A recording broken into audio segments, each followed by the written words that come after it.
मैंने आपको ये बताया था कि हम ये हमारी टाइमलाइन है। ये जो पॉइंट जिसको हम प्रेज़ेंट कहते हैं, ठीक है? प्रेज़ेंट और प्रीवियस जो है वो पास्ट और आने वाला टाइम जो है वो फ्यूचर है।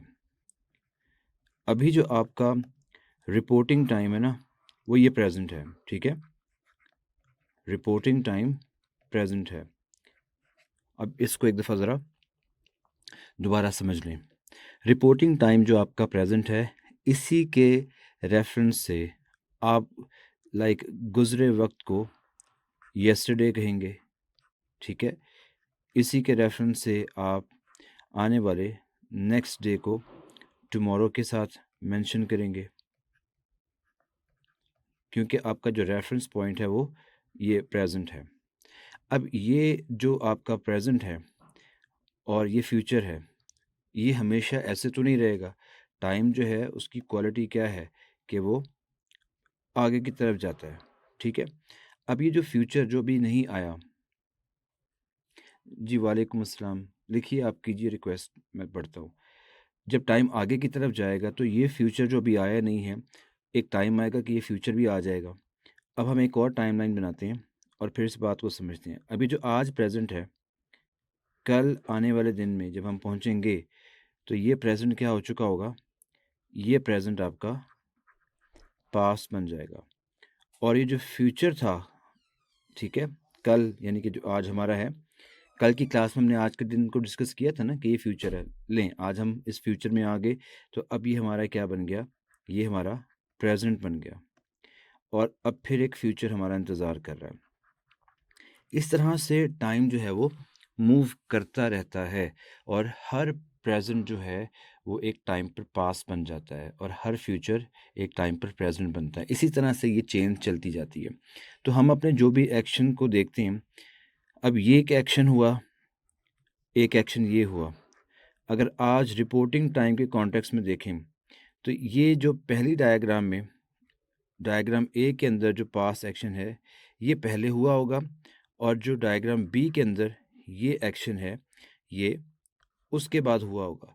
यानी कि ये एक्शन जो है, ये हमारा परफेक्ट हो जाएगा और ये जो एक्शन है, ये हमारा सिंपल पास्ट में आएगा। इस तरह से फिर हम किसी टेंस को यूँ लिखते हैं कि पास्ट परफेक्ट के साथ हम सिंपल पास्ट लिखेंगे। अब आप जब टाइम को समझ चुके होंगे, तो फिर आपको आसानी होगी किसी भी सेंटेंस के लिए वर्ब को चॉइस करने में कि इसमें हमने पास्ट परफेक्ट क्यों यूज़ किया और पास्ट सिंपल क्यों यूज़ किया, ठीक है? ये हमारा कंप्लीटेड एक्शन होगा, जिसकी वजह से हमने परफेक्ट यूज़ किया। ये इस टाइमलाइन के साथ देखें तो आपको समझ आएगी और सिंपल पास्ट क्योंकि ये एक्शन बाद में हुआ, तो फिर इसके लिए हमने सिंपल पास्ट यूज़ किया। हम डिस्कस कर रहे थे पास्ट। कल हमने प्रेज़ेंट के बारे में तो पढ़ लिया था, ठीक है?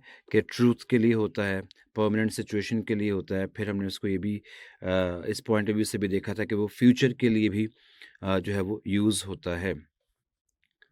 वॉइस इससे ज़्यादा नहीं हो सकती, मैं बता चुका हूँ। बिल्कुल मेरे मुँह के पास है माइक, मैं इसमें चीख तो नहीं सकता। डेली मैं इतना ही ऊँचा बोलता हूँ, बिल्कुल मुँह के पास है। अब इससे ज़्यादा ऊँचा मैं क्या बोलूँ?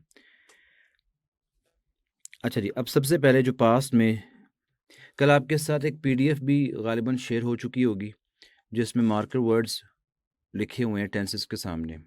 ज़रा एक्नॉलेज कीजिएगा अगर वो आपको मिल चुकी है तो। रिसीव्ड लिख दीजिएगा ताकि मुझे पता लग जाए।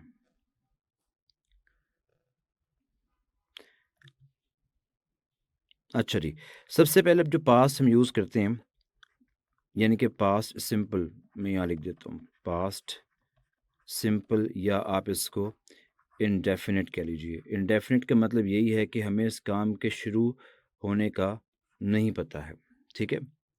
हाँ, वो आपने पढ़ लेनी है, वो मार्कर वर्ड्स हैं, वो आपको काफ़ी हेल्प कर देंगे कि हमने कब यूजुअली हो, नॉर्मली हो, समटाइम्स हो, ऑफ एंड ऑन हो, ऑफ़न हो तो हम कौन सा टेंस यूज़ करते हैं, वो आपने एफ़र्ट करनी है। मैं सिर्फ़ आपको कॉन्सेप्ट क्लियर करवा रहा हूँ। अच्छा जी, सबसे पहली चीज़ जो इसमें है, जब आपके सेंटेंस में फिनिश्ड टाइम वर्ड हो तो आप पास्ट इंडेफिनिट यूज़ करेंगे।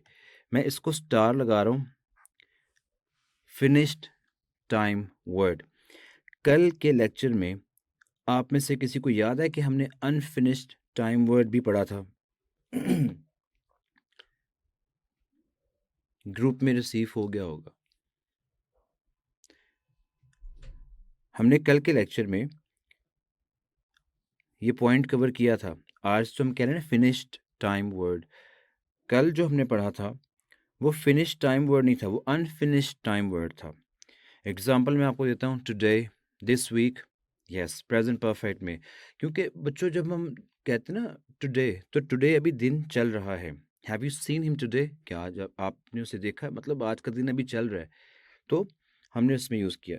बट यहाँ पास्ट सिंपल के अंदर ना हम फिनिश टाइम वर्ड यूज़ करते हैं, जिससे फिर हम अपना सेंटेंस बनाते हैं। एग्जाम्पल देखिए, I went to the cinema. I went to the cinema।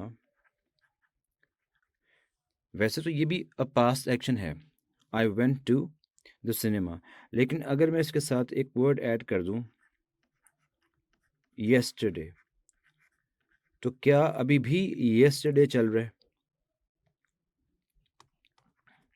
क्या अभी भी yesterday चल रहा है या ख़त्म हो चुका है? ख़त्म हो चुका है ना, अब तो टुडे है, yesterday तो नहीं है। तो ये आपका फिनिश्ड टाइम वर्ड है। इसी तरह से अगर मैं इसकी जगह पे लिख दूं लास्ट नाइट, तो लास्ट नाइट भी गुजर चुकी है। तो जब भी ऐसा सेंटेंस हो जो किसी फिनिश टाइम वर्ड के साथ हो, तो आपने उसमें सिंपल पास्ट यूज़ करना है, जिसको हम पास्ट इंडेफिनिट यूज़ करते हैं, यानी कि वर्ब की सेकंड फॉर्म। अच्छा, इसका अगला फिर हम देखते हैं यूसेज। ठीक है, अगला पॉइंट है फिनिश्ड। ओहो, रेड से लिखना था। Finished time period. Finish time period, example देखिए इसकी। लियोनार्डो, पेंटर जो था, Leonardo da Vinci, painted the Mona Lisa. अब यहाँ पे जो वर्ब है फिनिश टाइम पीरियड, ये खुद बता रहा है ये वर्ब है, ये ऑब्जेक्ट है। ये अपनी मीनिंग में कन्वे कर रहा है ये बात कि ये काम हमने कर लिया, फिनिश कर लिया।